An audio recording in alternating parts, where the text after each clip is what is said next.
Welcome to the journey through innovation with the Idea Odyssey, episode 2. Hey there, welcome back for another deep dive. It's funny, we always think of innovation as something that happens during good times, Right. like boom times, right? Mhm. But what if I told you some of the most successful ideas actually come from those more challenging times? Even recessions. Yeah, That's what we're digging into today. interesting. You brought a really fascinating stack of articles on innovation and recession, Yes. and we're going to uncover some really surprising stories. Yeah. And more importantly, I want us to really see what lessons we can apply to our own work Sure. and our own lives, really. It is interesting because, these periods of uncertainty can be real catalysts for change. Yeah. And I think when the pressure's on, companies are forced to adapt or become obsolete. Yeah. And that's when we see some of the most groundbreaking innovations emerge. It's like that old saying, necessity is the mother of invention, right? Absolutely.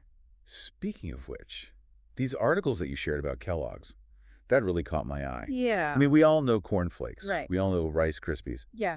But the story behind them, full of twists and turns, really interesting stuff. Oh, absolutely. It starts in a sanitarium, actually, Okay. run by a doctor named John Kellogg. Okay. And he was a big believer in bland diets. Okay. He was convinced that certain foods could stir up, shall we say, unhealthy passions. Okay, that's a new one. Yes. So how does a sanitarium obsessed with bland food give rise to some of the most iconic cereals in history? Well, you see, John had a brother, Will Kellogg, and Will saw things a little differently. Okay. Will thought taste mattered, Yay. and that sparked a little bit of a family feud over the future of breakfast. Oh, wow. And get this, cornflakes, the cereal that started it all, Yeah. was actually a bit of an accident. An accidental invention that built a breakfast empire.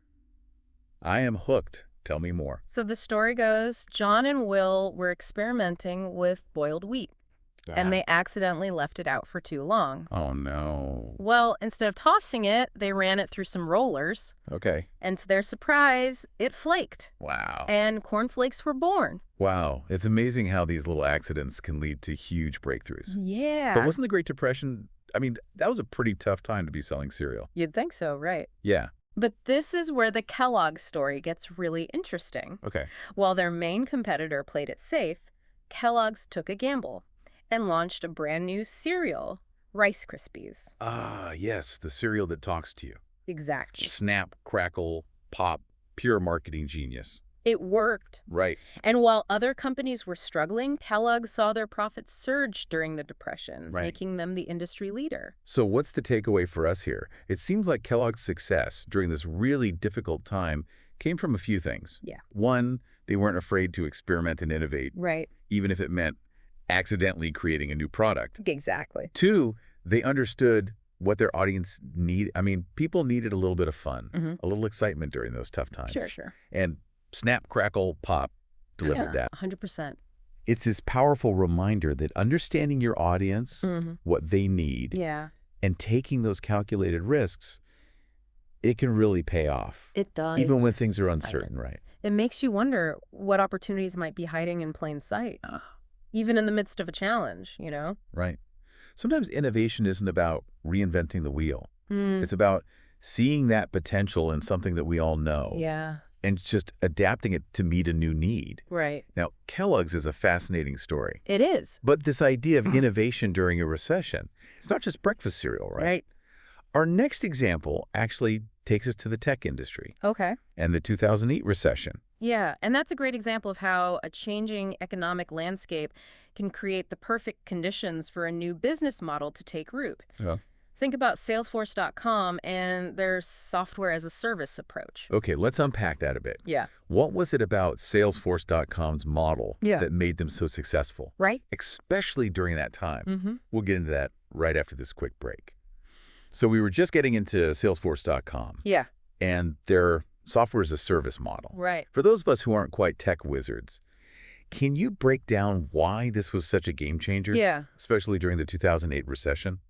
So before Salesforce.com came along, most companies had to buy these really expensive software licenses Okay. and hardware to manage things like customer relationships and sales. And it was this huge upfront investment, Right. which is super risky during a recession. Right. So it was a classic case of timing is everything. Exactly. Yeah. Salesforce.com recognized this. Yeah. And they offered a solution.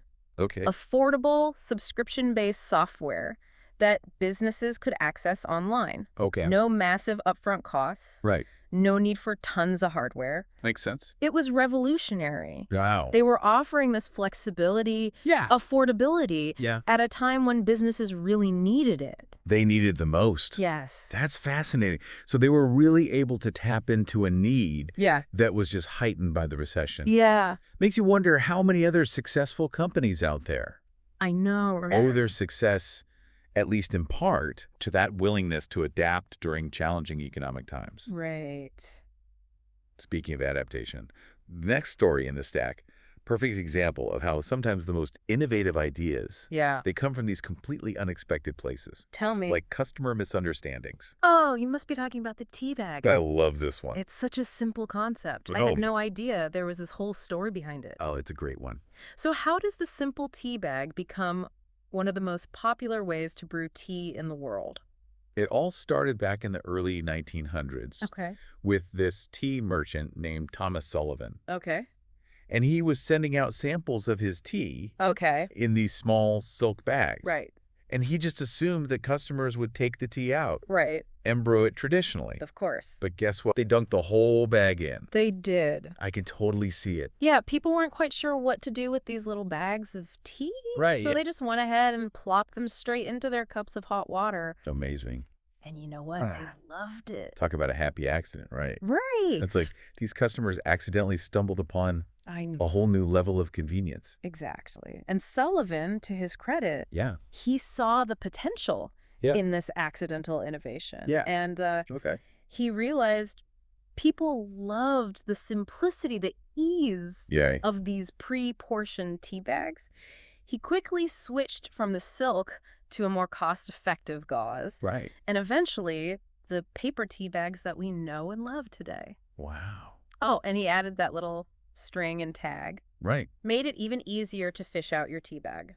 It's amazing how something so, I don't know, ubiquitous Right. as a tea bag Yeah, has this whole story of innovation and adaptation behind it. it's true. And it really makes you realize that sometimes the best ideas, they come from these unexpected places. They do. Mistakes, even. Absolutely. It's all part of the process. Yeah, it's a good reminder to stay open to those new possibilities, Right. even when they come in the form of, like, a customer using your product a little differently than Right. you intended. Totally. You just never know what those aha moments might lead to. So we've covered a lot of ground today, We from have. cereal to software to tea bags. Yeah, What's the common thread here?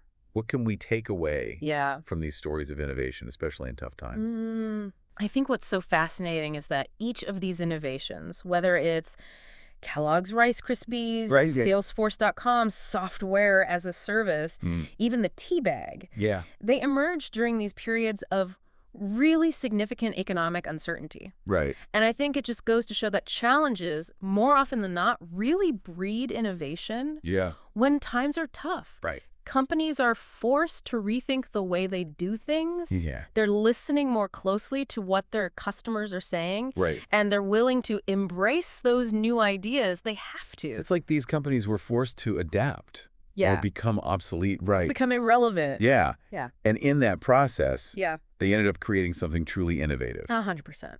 So to wrap things up, if you find yourself maybe facing a challenge, whether it's a recession or just a really tough problem Sure. that you have to solve, remember these stories. Yeah. Ask yourself, what's my Rice Krispies opportunity? I love that. Right. Yeah. What need can I fulfill in a new way? Where can I find my tea bag moment? Yes. Unexpected source of innovation. Think outside the box, right? Totally. Yeah. Well, on that note, we'll wrap up this deep dive into innovation in tough times. Fantastic. Until next time, keep those innovative sparks flying.